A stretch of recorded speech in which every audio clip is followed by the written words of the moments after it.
especial, seu José, coordenador da renovação da nossa diocese. Saúdo cada uma que nos acompanha pelo Facebook e pelo YouTube.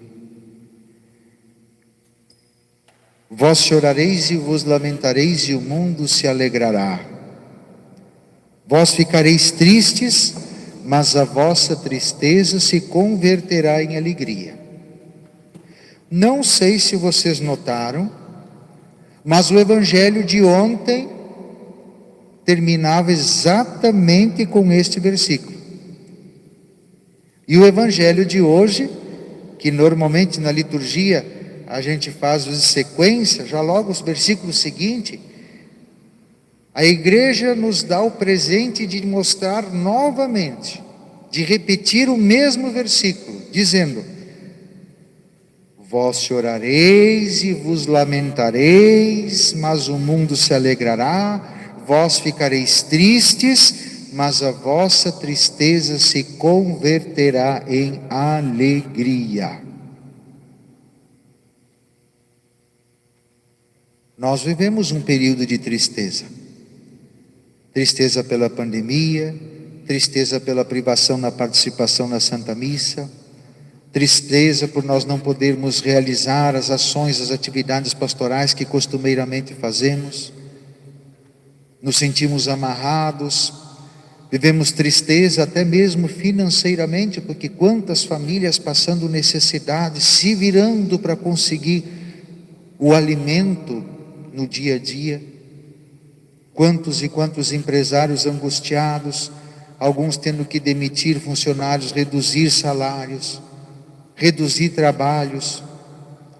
Quantas e quantas preocupações e tristezas nos vêm, mas a promessa do Senhor vem ao encontro da nossa tristeza, dizendo assim: a nossa tristeza se converterá em alegria. Para nós sempre há a esperança, e Deus há de dar a recompensa pela nossa persistência, pela nossa perseverança, pela nossa constância na fé. Vós agora sentis tristezas, mas eu hei de ver-vos novamente. Como a gente dizia ontem, às vezes parece que Deus está tão longe da gente, devido a tantas dificuldades, tantos problemas, mas se nós perseverarmos na fé, nós vamos enxergá-lo novamente. E como dizíamos lá na passagem dos discípulos de Emaús, nossos olhos vão se abrir, nós vamos reconhecer, perceber que na verdade o Senhor permaneceu conosco durante todo o nosso sofrimento e não nos abandonou. Que essa palavra possa ir ao encontro. E tantas intenções, talvez hoje até para nossa família lá em Montenegro, preocupada e rezando com o Paulo, dizendo assim: olha, a vossa tristeza, a vossa angústia vai se converter ainda em alegria. Mas queridos irmãos e irmãs, hoje nós estamos iniciando a mãe de todas as novenas, a novena de Pentecostes. Todas as outras novenas, e eu tenho dito isso essa semana inteira, e vou insistir até que a gente saia realmente convicto disto. Esta foi a primeira novena. Todas as outras novenas que nós realizamos na nossa piedade popular, todas elas têm origem na novena de Pentecostes. A novena de Pentecostes aconteceu lá na descrição dos Atos dos Apóstolos, quando Jesus, por ocasião da sua ascensão ao céu, ordenou aos discípulos que eles não saíssem de Jerusalém, mas permanecessem unidos em oração no cenáculo, até que viesse o Espírito Santo. Tradicionalmente nós celebramos a ascensão 40 dias depois da Páscoa, seria ontem. Aqui no Brasil, os bispos concederam a graça de nós podermos celebrar a ascensão no final de semana, para que todos os católicos pudessem participar da celebração. Então para nós fica um pouco estranho, porque se fosse na quinta-feira, hoje nós entenderíamos estar dentro desse período, junto com os apóstolos, reunidos no cenáculo, rezando, pedindo, implorando, aguardando a vinda do Espírito Santo em Pentecostes. Então esses 9 dias, da Ascensão até Pentecostes, que é 50 dias depois da Páscoa, Ascensão 40, Pentecostes 50 dias, nesse intervalo nós fazemos e vivemos essa experiência de oração junto com Maria e os apóstolos reunidos em oração. Então é aí que tem origem. Com o passar dos anos, principalmente a partir do ano de 1897, o Papa Leão XIII instituiu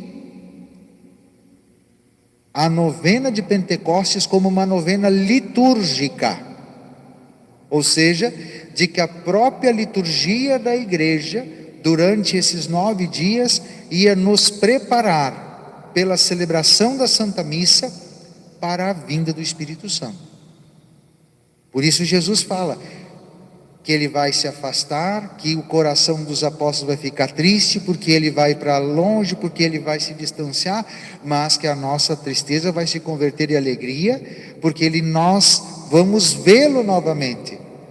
Vê-lo em quem? No Espírito Santo, que vai estar sempre conosco, agindo em nós. Então vejam, queridos e queridas, a igreja institucionaliza a novena de Pentecostes como a nossa novena, como a novena da igreja. A partir disso, surge a tradição popular das novenas. Se começa a novena de São José, a novena de São Sebastião, a novena de Nossa Senhora Aparecida. Mas aonde surgiu esse novena? Por que 9 dias? Lá do texto bíblico, lá da novena realizada por Nossa Senhora e os apóstolos no cenáculo esperando o Espírito Santo. Com o passar dos anos, aparece também a querida santa, por enquanto ainda beata Helena Guerra, mas isso foi agora. A beata Helena Guerra faleceu em 1914.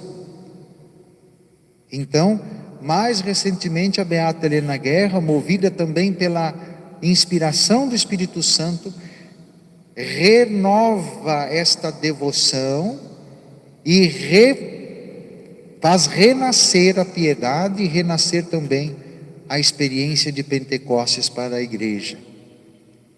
Depois, mais tarde, novamente com o Concílio Vaticano II,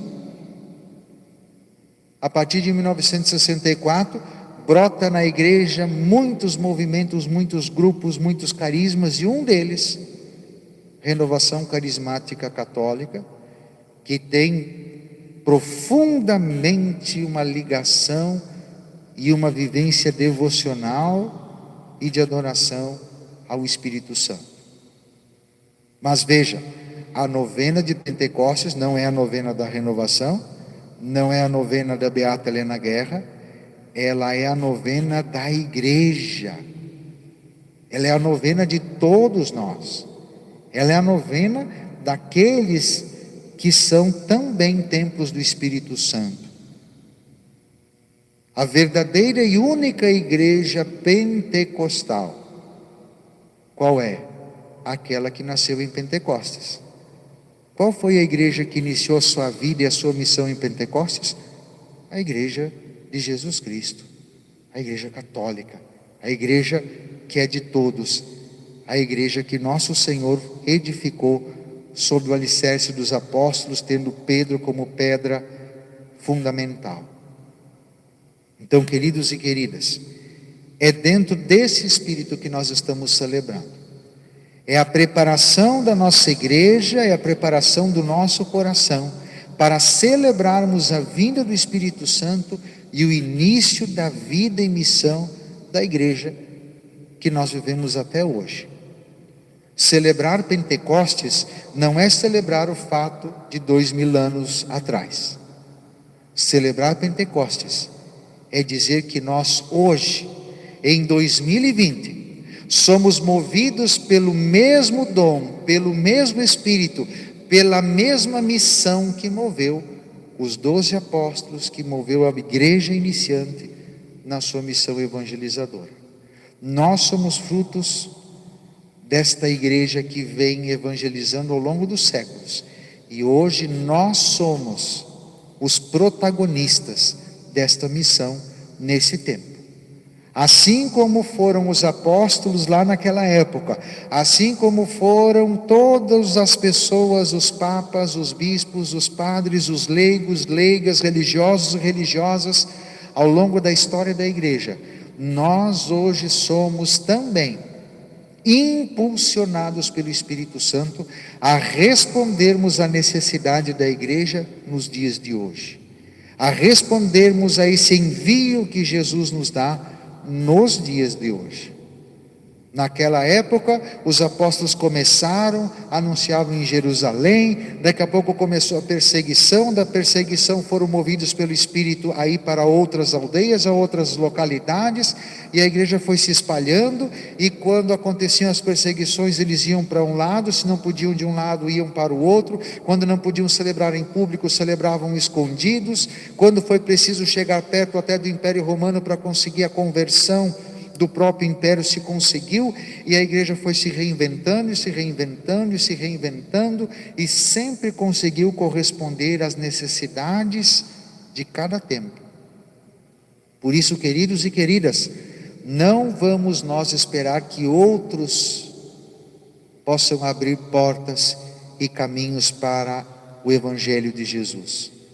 Nós, templos do Espírito Santo que somos chamados e enviados para ser a igreja missionária, a igreja pentecostal no dia de hoje, de levarmos a todos e a todas a fazerem a experiência do Espírito Santo, que não está lá longe, está dentro de nós.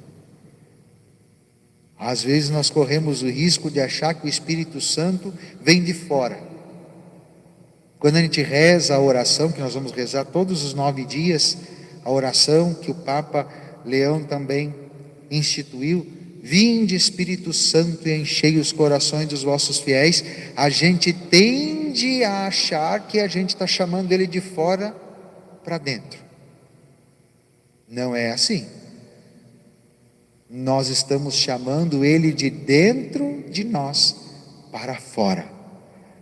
Desde o batismo, nós somos templos do Espírito Santo.